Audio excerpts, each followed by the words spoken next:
பஞ்சாயத்துக்கலாமா பயந்துட போறேன். தஞ்சையில் மீத்தேனுக்காக நிலங்கள் கையகம். மழை இல்ல, தண்ணி இல்ல, பராமரிக்கிறதுக்கு ஆள் இல்லன்னு அவன் நிலத்தை வித்துட்டு போனா அப்புறம் யார்தான் விவசாயம் பாக்குறது? மீத்தேன் எடுக்கிறதுனா ஏதோ மலத்தேன் எடுக்கிறதுன்னு நினைச்சிட்டு இருக்கீங்களா? பச்சை போர்வையை விரிச்சு போட்ட மாதிரி கிடக்கிற நம்ம மண்ணை புல்டோசரையும் போர்வெல்லையும் வச்சு கொத்தலாக்கிடுவாங்கய்யா.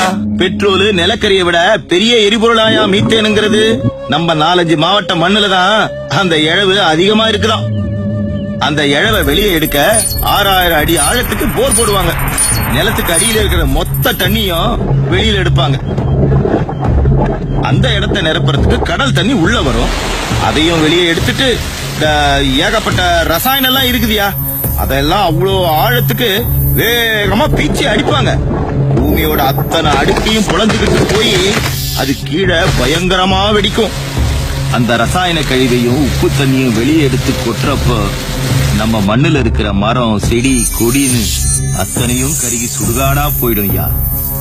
பூமியோட அடுக்கெல்லாம் செதஞ்சு போய் நாம பெருமையா நினைக்கிற பாரம்பரிய கோயில்லாம் சுக்குநூறா நொறுங்கி போயிடும். ஊருக்கே சோறு போடுற நம்ம மண்ணு உப்பளமா மாறி போயிடும்.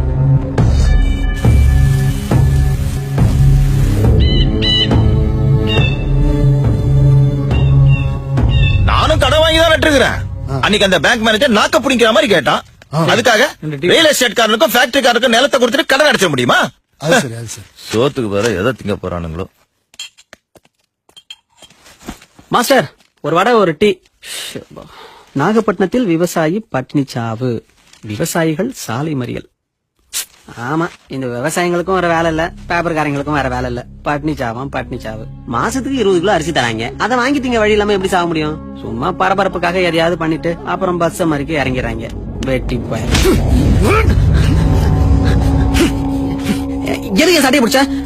உன் சட்டை பிடிச்சல உனக்கு பெருசா காயமாயிடல, நாளைக்கே செத்துற மாட்டேன். ஆனா இத்தனை பேர் மத்தியில உன் சட்டை பிடிச்சிட்டேங்கிற அவமானம் இருக்குல்ல, அது உன்னை சாகடிச்சிடும்.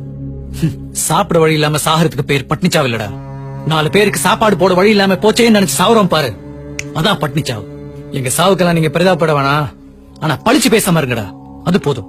உன் அளவுக்கு படிச்சு வந்தாண்டா நானும், MSc கோல்ட் மெடலிஸ்ட். ஆனா விவசாயத்தை தவிர வேற எந்த வேலையும் பார்க்க மாட்டேன்னு உறுதியா இருக்கேன்டா. காசு கொடுத்த அரசு கிடைக்குங்கிற திமிருதான்டா உங்களை இப்படி பேச வைக்குது. நேத்து செத்து போன நாகப்பட்டினம் விவசாயிக்கு 15 ஏக்கர் நிலம் இருக்குடா. ரியல் எஸ்டேட் அது இதுன்னு வித்திருந்தா கூட வாழ்க்கை முழுக்க உட்கார்ந்து சாப்பிட்டு இருக்க முடியும். ஆனா இதுக்கான சோத்தை போட முடியாம போச்சேன்னு தான் தொங்கி இருக்காரு அவரு. போடா.